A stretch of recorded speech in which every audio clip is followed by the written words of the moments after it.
Muchísimas gracias por venir. Vamos a hablar de un tema que en realidad está todavía cociéndose.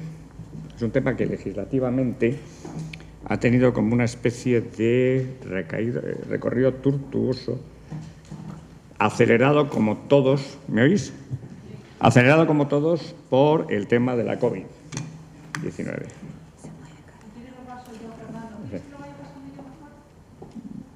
Sí, perfecto. Te digo qué pasa. Y ya está.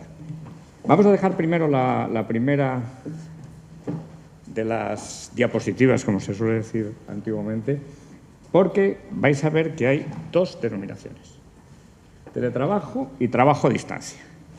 No es lo mismo. Nuestra legislación va a contemplar y está contemplando dos definiciones distintas, que además, más general el trabajo a distancia, más particular el teletrabajo. Eso veremos que luego a efectos, y va a ser una tontería, y luego veremos cómo lo enlazamos, de inmunidad diplomática, no nos viene a la AfD nada bien. Hubiera estado mejor que se hubiera quedado en teletrabajo y nada más. Y sobre todo las definiciones que daban todos los antecedentes de las legislaciones sobre el teletrabajo. Pasamos a la segunda. Lo último que tenemos vigente, y digo vigente, es el Real Decreto Ley de 28/2020, de 22 de septiembre, prácticamente de anteayer. Este Real Decreto va a ser uno de los Reales Decretos con más corta vida de los que se han hecho en la época de la pandemia, mucho menos que el 8/2020, que fue el que hizo toda la norma de la pandemia y se sigue prorrogando continuamente. ¿Por qué? Porque tenemos un proyecto de ley. Un proyecto de ley que la semana pasada se aprobó en el Congreso y se ha dado pase al Senado con todas las enmiendas. Entonces vamos a intentar, digamos que el PowerPoint que hice fue solamente del antiguo decreto. Ahora vamos a intentar, o intentaré completarlo, con la nueva ley, que no es muy diferente, y ahora veremos por qué, y, por supuesto, con las ponencias que intentan completar esta nueva ley, que, por cierto, es bastante mala, per se. Y aquí tiene tres características la legislación, que las va a tener también la ley, solo para trabajadores por cuenta ajena. Teletrabajo no tiene nada que ver con autónomos. Los autónomos teletrabajamos o trabajamos a distancia siempre.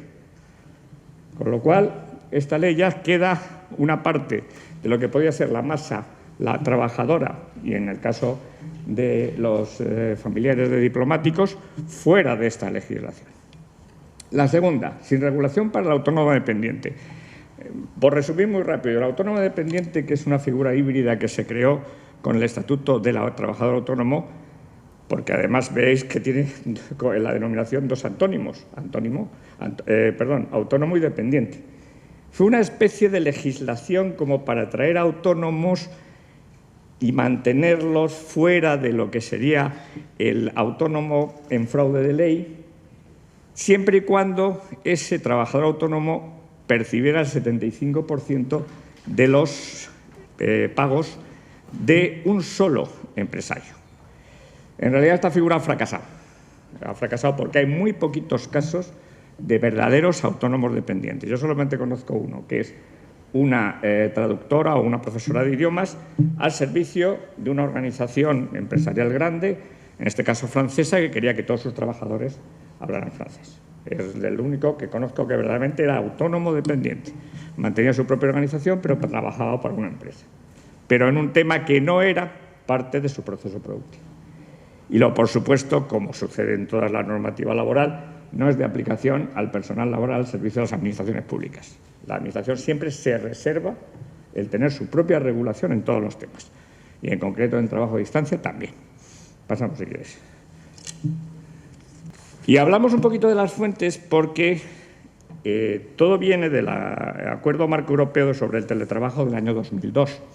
Y el Acuerdo Marco definía el teletrabajo con una frase muy interesante, que era que también habría podido, ese era el trabajo que también hubiera podido realizarse en los locales de la empresa, pero se ejecuta habitualmente fuera de estos. Este es un aspecto muy importante que no recoge nuestra legislación y que, como veremos después, nos afecta bastante, sobre todo a efectos de prueba de que pueda haber o no intereses del trabajo que haga los familiares de diplomáticos en el país donde estén realizando o no. En el acuerdo marco se establecieron prácticamente todos los principios básicos, que es el carácter voluntario del teletrabajo y en este caso, fijaros que hablan de teletrabajo, no hablan de trabajo a distancia.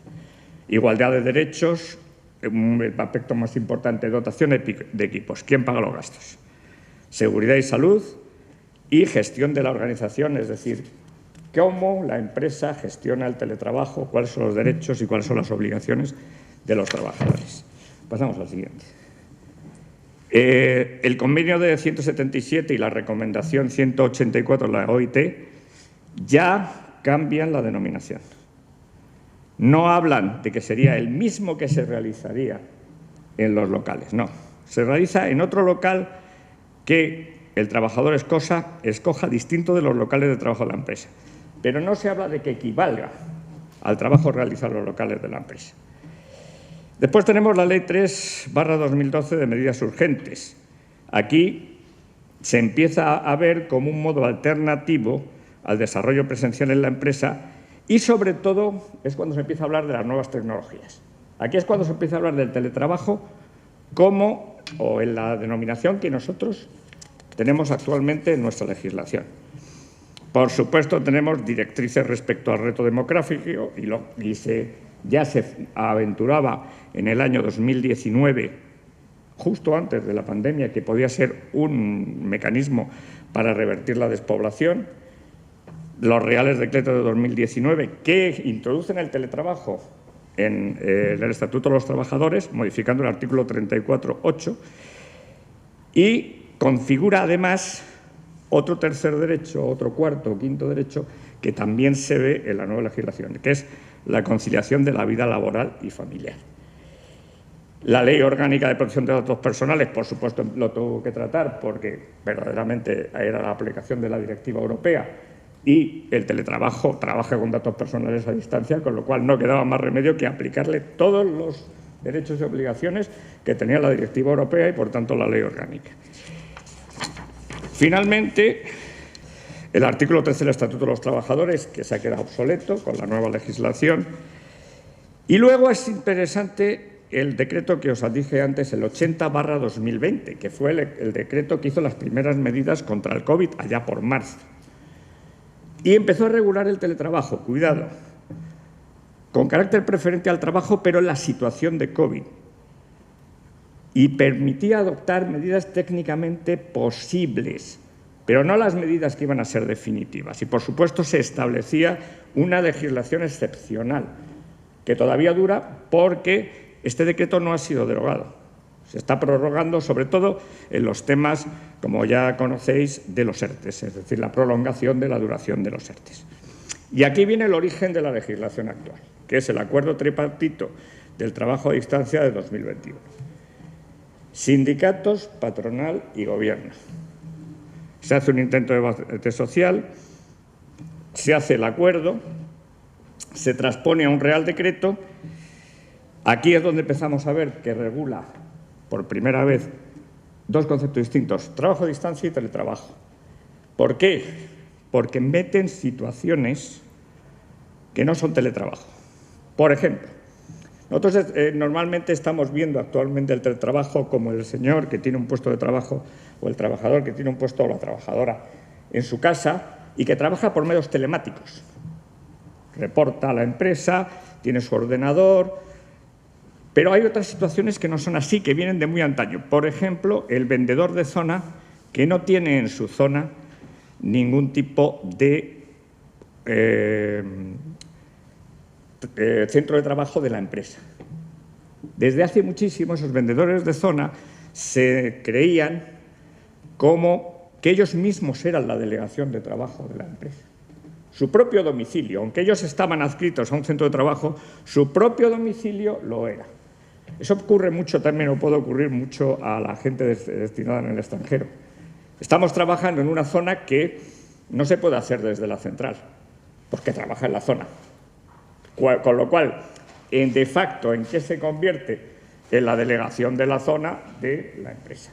Por eso ellos han querido meter a ese tipo de trabajadores. A ese tipo de trabajadores, a cualquier otro que realizando en una zona labores que no se pueden realizar en la central de la empresa, no tengan un sitio de referencia que pertenezca a dicha empresa. Ahora bien, ¿qué problema tenemos con el acuerdo tripartito? Y lo vamos a ver, que no se puede salir la legislación del pacto. Es decir, no puede concretar, no puede bajar a la realidad. El pacto es un pacto que va más por sobre ley orgánica, es decir, sobre lo que se quiere hacer en genérico frente a lo específico. Y por eso veréis que toda la legislación actual, incluso el nuevo o la nueva ley, se dirige a lo que más le gusta, lógicamente, a los agentes sociales, la negociación colectiva. Entonces, la legislación se articula como una serie de cosas que se tienen que hacer, en muchos casos sin establecer los mínimos legales y dejando todo a la negociación colectiva, a los agentes sociales. Por eso se está diciendo que tiene una serie de flaquezas. Y la primera flaqueza es que no concretiza nada. Y es más, omite una parte importante del teletrabajo o del trabajo a distancia, que es el trabajo a distancia ocasional, que no se regula. Ahora veremos que el trabajo a distancia, para que entre la regulación, tiene que tener unos mínimos que, si no se cumplen, esa parte que no cumple no tiene regulación alguna, ni siquiera convencional. Tampoco se deja claro cuáles son las obligaciones del empleador, del empleado, los derechos del empleador y los derechos del empleado. Se hablan en genérico, pero no se especifican, ni siquiera al caso concreto. Y aquí hay dos cosas fundamentales, el tema de equipamiento y el tema de los gastos. Y luego tenemos una frecuente remisión, como hemos dicho antes, a la negociación colectiva. Pero el problema que tenemos con la negociación colectiva, no sé si sabéis que desde la reforma del Estatuto de los Trabajadores, la negociación colectiva tuvo una gran bajada, porque se invirtió en la jerarquía de los convenios colectivos. Antes de la reforma del 2011, los convenios colectivos más genéricos primaban sobre los específicos. Pero resulta que a partir de 2011 son los específicos, es decir, los convenios de empresa, los que priman sobre los generales. Con lo cual estamos atomizando las posibles soluciones para el trabajo a distancia y para el teletrabajo. Ese es nuestro futuro. Vamos a hacer un pequeño síntesis. La legislación es muy pequeñita, ¿no? La anterior, por favor. La legislación es muy pequeñita, por lo tanto lo podemos ver claramente. ¿Cuál es el ámbito de aplicación? Y aquí ha habido muchas enmiendas, pero lo que ha salido, porque era lo que se acordó, fueron que la duración mínima tiene que ser un periodo de 3 meses al año en teletrabajo y con una jornada mínima de un 30%. Todo lo que no sean 3 meses de teletrabajo al año, ni sea una jornada mínima de un 30%, ya no tiene legislación. Por eso, una de las patas que se cae es ¿qué pasa con el teletrabajo ocasional? ¿Qué pasa si yo estoy un mes y tengo una jornada de un 10%? ¿Quién me cubre los gastos? ¿Verdaderamente puedo reclamar algo? ¿Me pueden obligar? ¿No me pueden obligar? ¿Puedo revertirlo? ¿No me pueden revertirlo? Volvemos en el segundo a lo que hemos hablado de las definiciones. El trabajo a distancia, que es el genérico, es el que se presta en el domicilio de la persona trabajadora o en el lugar elegido por ésta durante toda su jornada o parte de ella con carácter regular. Pero vemos que no aparece lo que decíamos antes, que es el que también, habiendo podido realizarse en los locales de la empresa, se realiza en el domicilio. Eso se ha perdido. Desde el acuerdo marco europeo, eso se perdió. Y define el teletrabajo. Y el teletrabajo, que etimológicamente es lo mismo, le da un carácter mucho más técnico. Es el trabajo a distancia que se lleva a cabo mediante el uso exclusivo o prevalente de medios informáticos, telemáticos o de telecomunicación. Ya hay dos tipos de trabajo a distancia. Y el teletrabajo es una clasificación dentro de los posibles de trabajo a distancia. Y luego define el trabajo presencial, como no puede ser de otra manera, como el que se hace en el centro de trabajo o en el centro determinado por la empresa. Hay una serie de limitaciones que se hace al tema, que también han sido objeto de enmienda, que es que en caso de trabajo de menores y en contratos formativos, el trabajo presencial no puede ser inferior en ningún caso al 50%. Esto veremos que se está discutiendo, porque claro, ¿qué ocurre con las empresas que están totalmente digitalizadas? El trabajo formativo o la formación se puede dar exactamente por vía digital en ese tipo de empresas y no hace falta que haya presencial, que en algunas empresas ya no hay ni siquiera trabajo presencial. Y ya empezamos con lo que se llaman los aspectos jurídicos indeterminados. Se habla de principios, y el primer principio de igualdad y no discriminación respecto al trabajo presencial. Y tenemos el primer problema, retribución. ¿Qué pasa con determinados aspectos que están dentro de la nómina del trabajador y que no se ha determinado su virtualidad respecto a la ley? Por ejemplo, el cheque comida. Hay una sentencia última del Tribunal Supremo que dice que aun en teletrabajo, que ha salido hace 2 semanas, al estar el cheque comida incorporado a la masa salarial del trabajador, hay que seguir dándolo, a pesar de que el trabajador coma en su casa, porque esté en teletrabajo o en el sitio que determine para hacer el teletrabajo. El kilometraje, cuando el trabajador no está al 100% o tiene que ir al centro de trabajo, a una reunión, ¿quién le paga el kilometraje? ¿Tiene derecho a ello? No está especificado. Se manda, como siempre, a la negociación colectiva. Se hablan de una serie de derechos, lógicamente, que tienen que tener los trabajadores que practiquen el trabajo a distancia o el teletrabajo, que es estabilidad en el empleo, el tiempo, la formación, la no discriminación con otros trabajadores, el tema de planes de igualdad o que sean incluidos en planes de igualdad, en planes de acoso, y muy importante es el tema de la conciliación laboral y familiar, y en concreto la adaptación de jornada en teletrabajo, que tampoco está determinada, ni siquiera en mínimos. Veremos que, voy a poner un ejemplo de unos convenios que estoy yo negociando, qué es lo que se está pidiendo a este respecto. ¿Qué están haciendo las negociaciones colectivas? Poniendo los mínimos que no pone la ley. Vamos por el acuerdo entre partes y si no hay acuerdo yo te digo lo mínimo que puedes poner. Esos mínimos, ya os adelanto que van a tener problemas fiscales, porque los mínimos de los convenios no son los mínimos del IRPF. Y ya estamos con el problema de yo te pongo un convenio, un mínimo muy alto en el convenio y Hacienda dice sí, pero es que hay una parte que ese mínimo yo no lo doy como exento y me lo tienes que cotizar y me tienes que además hacer la degradación de IRPF. Y volvemos al problema de las milladas de sentencias a favor y en contra que hubo, sobre todo, por ejemplo, el tema de las dietas o el tema del kilometraje. IRPF tiene un kilometraje máximo en el caso del IRPF para no cotizar y muchos convenios lo tienen por encima. El valor de la dieta en el IRPF para no cotizar en el IRPF es X y muchos convenios lo tienen por encima. ¿Qué prima, el convenio o la legislación fiscal? A estos efectos.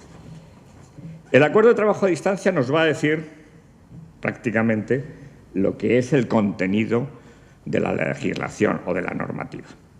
Pero ya partimos de lo primero, carácter voluntario para ambas partes. Cuidado, carácter voluntario y además carácter de negociación voluntaria. De momento es lo que las partes acuerden. El acuerdo tiene que ser, lógicamente, por escrito, bien cuando la situación se inicia o bien una vez iniciada, como ocurre en esta legislación y ocurrirá cuando salga la ley, en los 3 meses posteriores a que salga la ley hay que adaptar todos los acuerdos o, si no se tiene acuerdo, hay que firmarlos. Y hay una parte muy importante, que es que no son causas justificativas de la extensión de la relación laboral ni la modificación sustancial, la negativa del trabajador, la reversibilidad del trabajador o incluso las dificultades de la actividad laboral. Esto, que puede parecer que no tiene importancia, ha sido la piedra de toque de unas 20 y tantas enmiendas, a favor y en contra. ¿Por qué? Porque dicen, vale, la voluntariedad del trabajo a distancia está muy bien, pero si yo necesito el trabajo a distancia, me puedo acudir al artículo 41 del Estatuto de los Trabajadores y empezar un expediente de modificación sustancial de las condiciones de trabajo.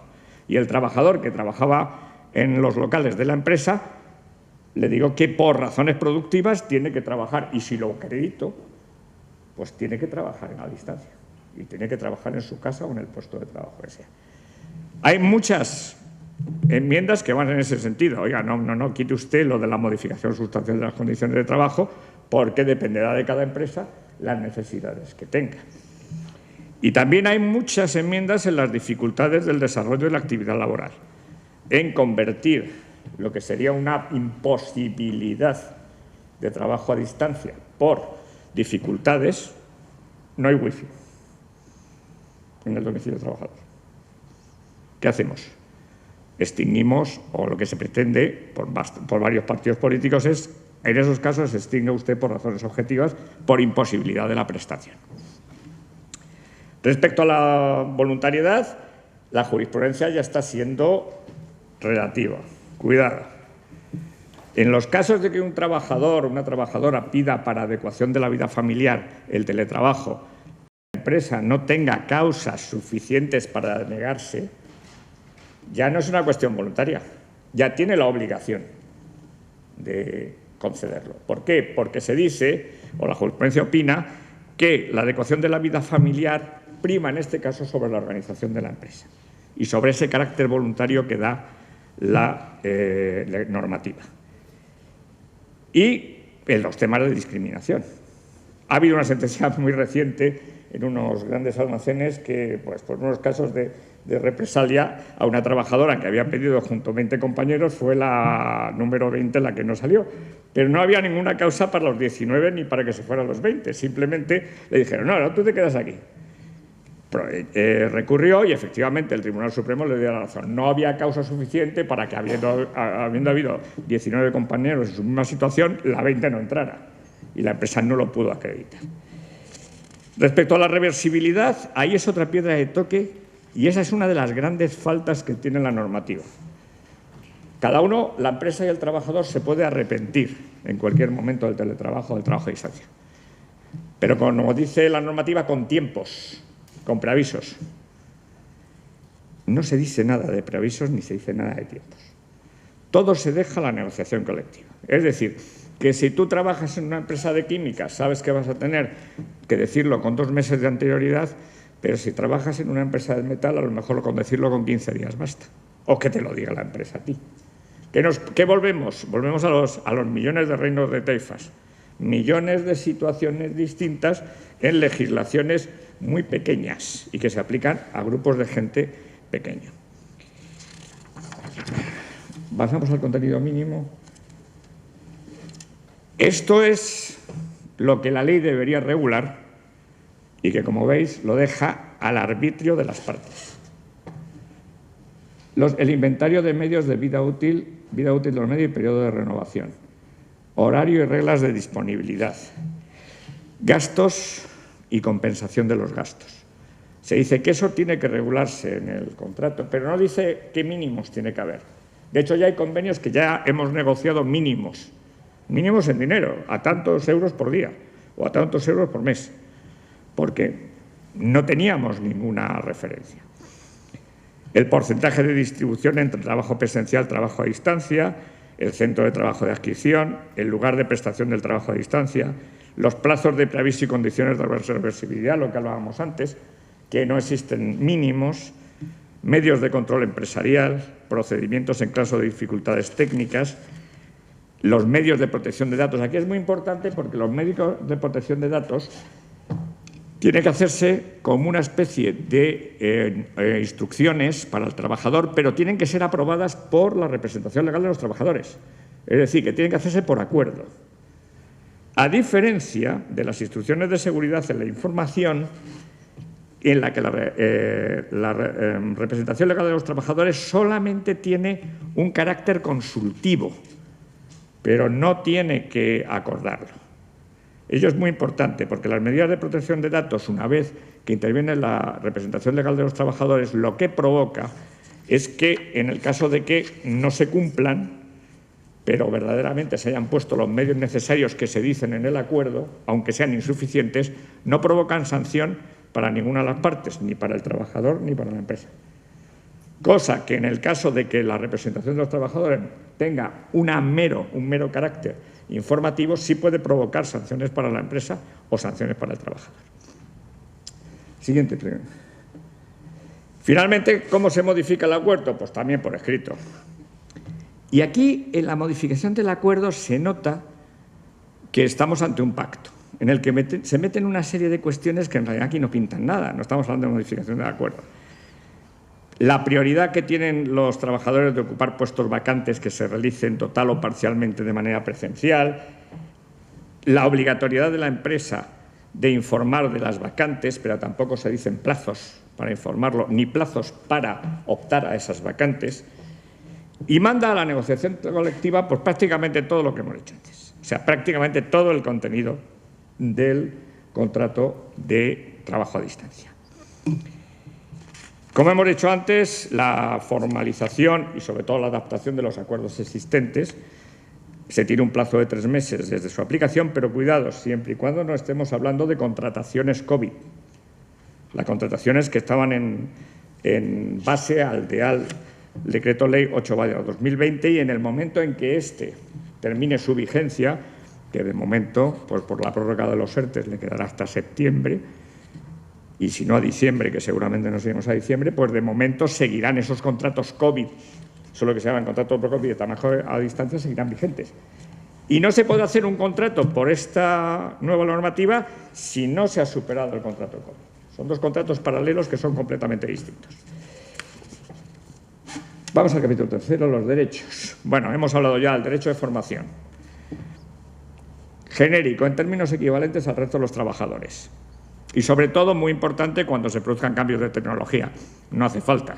Si en el momento en que haya tecnologías nuevas, la propia empresa va a tener que formar al trabajador porque está fuera, sobre todo está en régimen de teletrabajo.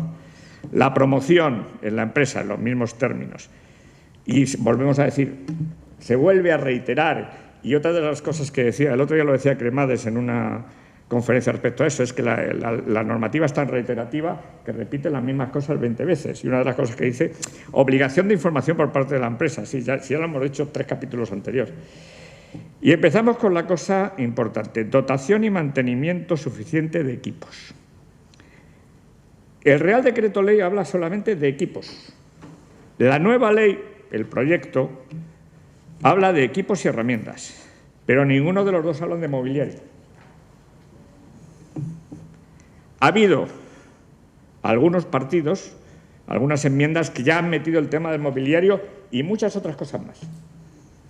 Pero, de momento, lo más normal es que las enmiendas no prosperen porque estamos en un entorno de un acuerdo de agentes sociales que no nos podemos salir ni siquiera al legislativo y, por tanto, se quede tal como está. A lo más, equipos y herramientas. Por supuesto, regulación en convenio colectivo.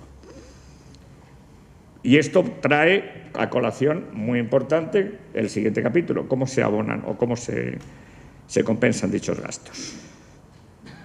Se compensan de todo, se compensan de parte. Por ejemplo, tenemos en una de las primeras problemáticas que se está dando ya en los juzgados de lo social, es qué pasa con el paquete hogar. Yo tengo una wifi con paquete hogar y ¿qué me paga la empresa y qué pago yo? Parece como una cosa tonta, pero luego se resulta que al año es importante. Como no hay porcentajes, no sabemos exactamente a lo que va a haber. Los gastos de desplazamiento, lo que habíamos hablado antes. Cuando voy presencialmente a la empresa, ¿cómo me pagan el kilometraje? O simplemente me llama la empresa porque tengo una reunión, aunque luego yo siga trabajando a distancia. Todo ello, volvemos a la referencia a convenios colectivos. Se ha intentado hacer también una referencia al horario flexible, que también ha sido motivo de enmiendas, porque ha habido varios partidos que querían regular el horario flexible.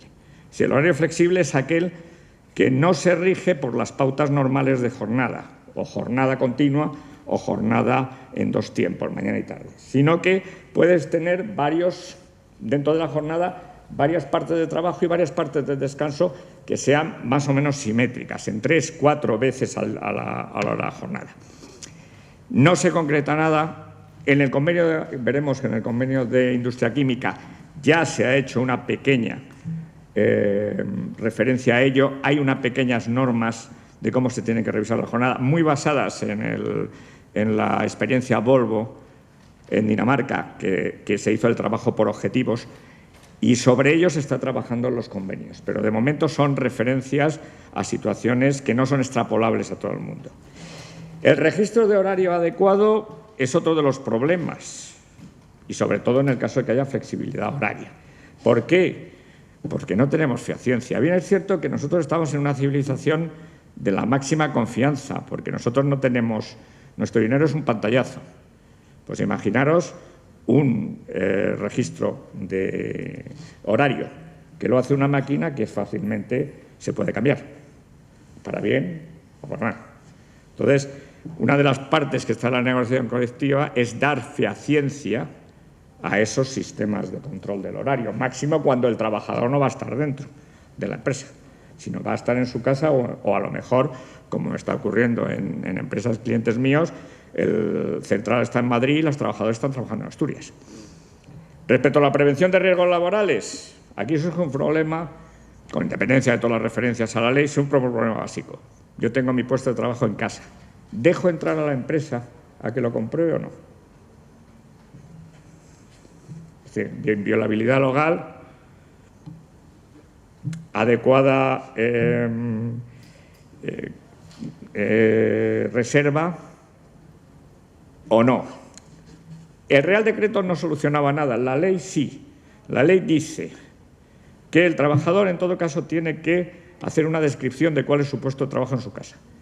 Si permite a la empresa entrar, el estudio de puesto de trabajo se hará sobre lo que la empresa vea y sobre todo el servicio externo de prevención de riesgos, que es el que realiza las valoraciones. Si no lo permite, el servicio externo de prevención de riesgos hará una valoración respecto a lo que el trabajador haya dicho. Si sucede algo distinto de lo que el trabajador ha dicho o cambia sin decirlo, es una responsabilidad del trabajador, ya no es responsabilidad de la empresa. O sea, estos temas son importantes respecto a accidentes laborales.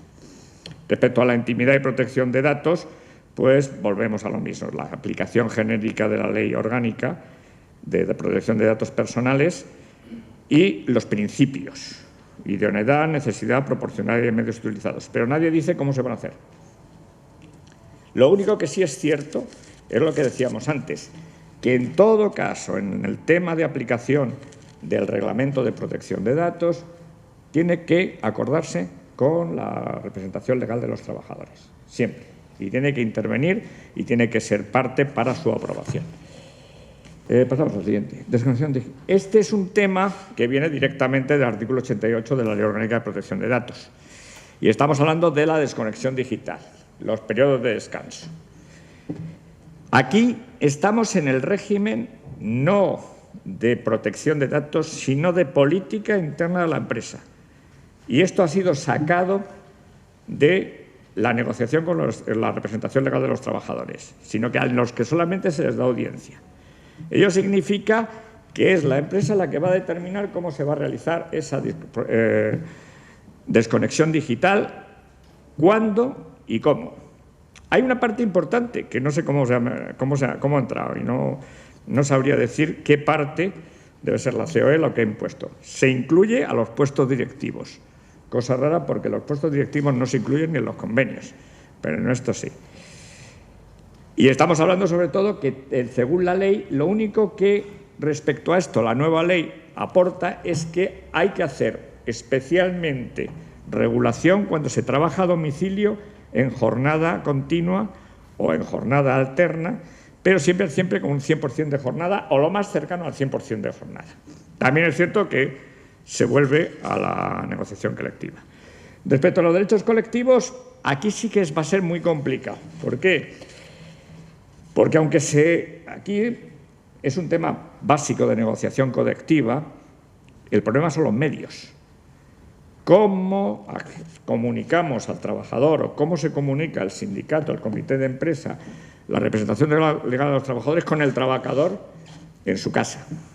¿Bajo qué medios ¿Bajo qué permisos? Porque hay que pedir permiso al trabajador por la Ley de Protección de Datos. ¿Quién pone esos medios? ¿La empresa, los sindicatos? ¿Qué ocurre con la protección de datos de esas comunicaciones entre trabajador y representación legal cuando es la empresa la que pone los medios? Se ha hablado de se está desarrollando mucho en químicas la posible, en grandes empresas, construcción de lo que sería un tablón virtual, en el que la persona pueda acceder a él, o el trabajador, con una mera contraseña, y esa sea un tablón en el que sindicatos emitan las órdenes e incluso para efectos de voto, con ciertas acreditaciones, se pueda votar en elecciones sindicales. Pero aquí está el problema de cómo facilitarlo técnicamente. Finalmente, estamos hablando también del último capítulo, que podría ser más largo y nos podría dar además bastante más, nos podría haber dado bastantes más pautas, y que se ha quedado prácticamente en media página, que es el control empresarial del trabajo que realiza el trabajador a distancia en su casa. Y hablamos vuelve a reiterarse en el tema de seguridad y protección de datos, en tema de condiciones de uso y conservación de equipos. Pero la parte impresionante, que son las medidas de vigilancia y control, es decir, cómo va a controlar la empresa el trabajo del trabajador, si va a poder utilizar medios telemáticos. Téngase en cuenta que la jurisprudencia antes de esta normativa no dejaba el control del trabajador por medios telemáticos, salvo que se dijera al trabajador previamente: oye, te voy a controlar. Es decir, no el control de sopetón. Ha habido jurisprudencia en este sentido que ha anulado despidos, incluso porque el trabajador estaba haciendo uso indebido de los programas de la empresa, pero no se le había avisado de que iba a ser controlado. Ahora, con el Real Decreto, dice que puede ser controlado utilizando medios telemáticos. ¿Pero hay que avisarle previamente o no? ¿Cómo tenemos el respeto a la dignidad y a la intimidad? No se regula. Todo pasa a negociación colectiva. Y hablando de negociación colectiva, pues os voy a decir un poco las soluciones que estamos dando al principio, un poco en los convenios que estoy yo negociando. Se parte del principio de que la compensación económica, bien entre empresa y trabajador, o bien o dentro del seno de la empresa, con la representación legal de los trabajadores. Pero, en ausencia de acuerdo, en el caso de químicas sería una compensación mínima de 35 euros al mes para personas trabajadoras a jornada completa y 100% de trabajo a distancia. En otras situaciones se estará a la proporción del trabajo a distancia, es decir, sobre esos 35 euros se hallará la parte proporcional. Es una salida, como otra cualquiera, pero es una salida que podría haber estado perfectamente en la ley y no ha estado. Posibilidad de pactar acuerdos colectivos sobre la necesidad de acuerdo mutuo de reversibilidad. ¿Qué plazos? Por ejemplo, en químicas se está hablando de 2 meses de antelación para los acuerdos de reversibilidad o para los ofrecimientos de reversibilidad. El registro de jornada, hay soluciones de todo tipo adaptadas a todo tipo de empresas. De hecho, estamos hablando de que incluso hay convenios que dicen que si las empresas son de menos de 10 trabajadores no tienen obligación de registro de jornada. Con lo cual, ahí estamos. Hay que tenerse en cuenta que el entramado español es el 90% de pymes, con lo cual hay mucha empresa que no va a tener registro de jornada. Y tampoco se sabe muy bien qué se va a hacer con la eficiencia de ese registro de jornada. Voy a hablaros un momento, aunque no está esto lo dejaremos para el final, las posibles enmiendas. Las enmiendas, casi todo, como hemos dicho, son frente a la falta de concreción. Enmiendas que va a ser muy difícil, ya os he dicho, que prosperen, porque el acuerdo es el que hay, las partes han acordado esto y no se puede en una ley saltarse un acuerdo previo que en realidad es la transposición, la ley de ese acuerdo, con lo cual muy poquitas.